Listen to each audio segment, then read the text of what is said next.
Hello, xin chào các bạn đã quay trở lại với review 5 phút. Mở đầu trailer tập 248 Đấu La Đại Lục là hình ảnh Đường Tam đang sử dụng Lam Ngân Hoàng trực tiếp công kích ba huynh đệ Tiên Quân Nghĩ.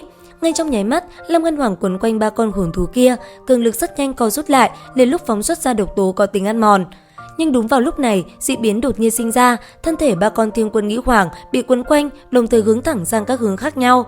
Sức kéo thật lớn nhất thời từ ba hướng chuyển đến, Lam Ngân Hoàng quấn quanh trên người chúng nó, bị kéo thẳng tắp, thân thể Đường Tam ở không trung dĩ nhiên bị kéo về phía trước, di động ra xa hơn 10 thước.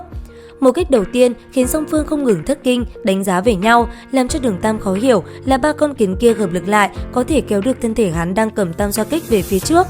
Mà ba huynh đệ gian xảo kia sau đòn vừa rồi cũng điên đảo, chúng đồng thời phát ra lực lượng cường đại, nhưng là khi chúng phát lực thì cảm giác tựa như đang kéo một ngọn núi lớn kinh khủng vậy.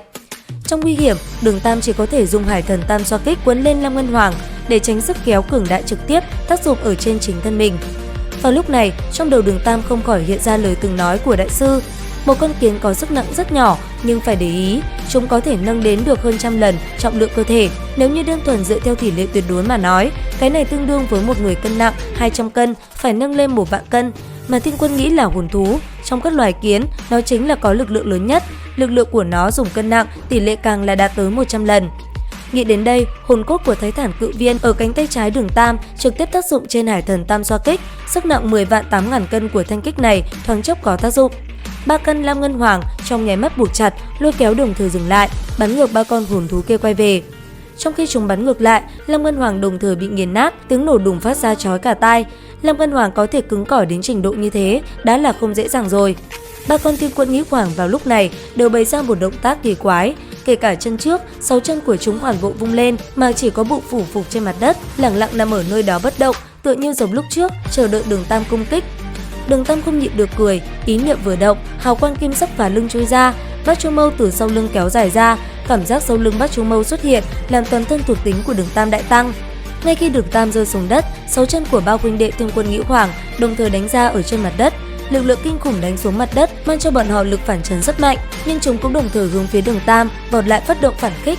Ba con Tiên Quân Nghĩ Hoàng với tốc độ quá nhanh, Đường Tam phản ứng mặc dù không chậm, vả lại trong tay của hắn còn có Hải Thần Tam xoa kích, lúc này cũng chỉ có thể ngăn trở được có 2 con, một con cuối cùng vẫn đánh mạnh được tới thân thể hắn. Đường Tam lần này thật muốn xem thử Bát Chu Mâu sau khi tiến hóa có thể phòng ngự đến trình độ nào.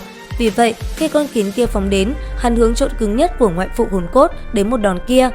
Đương nhiên, chính hắn cũng đã chuẩn bị tốt, nội lực Huyền Tinh Công trong nháy mắt ngưng tụ. Một khi Bát Chu Mâu không phòng ngự được, nội lực Huyền Tinh Công cũng có thể làm cho thương tổn hạ xuống đến mức thấp nhất. Lực thật lớn đánh vào, làm thân thể suy ngã nhào, nhưng Đường Tam lại không kinh sợ mà còn lấy làm mừng. Mặc dù hắn nhận thức rằng phương thức phòng ngự có chút mạo hiểm, nhưng kết quả lại khiến cho hắn hưng phấn. Người đang ở trên không trung, 8 đạo kim quang cơ hồ đồng thời từ trên Bát Chu Mâu bắn ra, được Lam Ngân lĩnh vực che chở, trong nháy mắt rơi vào trên người con Tiên Quân Nghĩ Hoàng lúc trước bị Bát Chu Mâu cắn trả. Tiếng còi sắt chói tai nương theo từng sương khói màu vàng kim nhạt từ trên người Tiên Quân Nghĩ Hoàng nổi lên. Tiếng kêu thảm bén nhọn của thôn vệ Kim Ti làm con Tiên Quân Nghĩ Hoàng này thoáng cái đã bộc phát ra toàn bộ lực lượng điên cuồng giãy giụa thân thể. Bát Chu Mâu bước vào thần cấp cảnh giới, không ngờ một kích này lại không thể trực tiếp đâm thủng giáp xác của nó ra. Phòng ngự của Tiên Quân Nghĩ Hoàng tuy mạnh mẽ, nhưng dưới sự ăn mòn quanh người vẫn làm nó cảm thấy vạn phần thống khổ. Phát hiện nguy hiểm, 2 con kiến kia trực tiếp bay lại gần, dùng lực lượng kinh người của cả ba mạnh mẽ đối chọi lại. Đáng tiếc vẫn là không thể chống lại được Bát Chu Mâu đã tiến hóa của Đường Tam, cứ như thế bị thôn phệ. Ba con Tiên Quân Nghĩ Hoàng giãy giụa càng ngày càng yếu, sắc ngoài cứng rắn của chúng bị thôn phệ kim ti mãnh liệt ăn mòn dần dần nghiền nát. Đường Tam không dám chỉ hoãn thời gian, hắn cần phải ở trong vòng 1 canh giờ hấp thu 3 cái hồn hoàn. Nhưng việc ngoài ý muốn vẫn xảy ra khi Đường Tam phóng xuất ra vũ hồn Hạo Thiên Truy, 3 đạo hắc khí đồng thời từ trong cơ thể ba con Tiên Quân Nghĩ Hoàng phóng đến. Đường Tam chỉ cảm thấy một cỗ năng lượng mênh mông không gì sánh nổi, trong nháy mắt từ Hạo Thiên Truy đâm nhập vào trong cơ thể khiến hắn choáng váng ngã xuống. Đến đây thì cũng hết tập 248 Đấu La Đại Lục. Xin chào và hẹn gặp lại các bạn ở những video tiếp theo.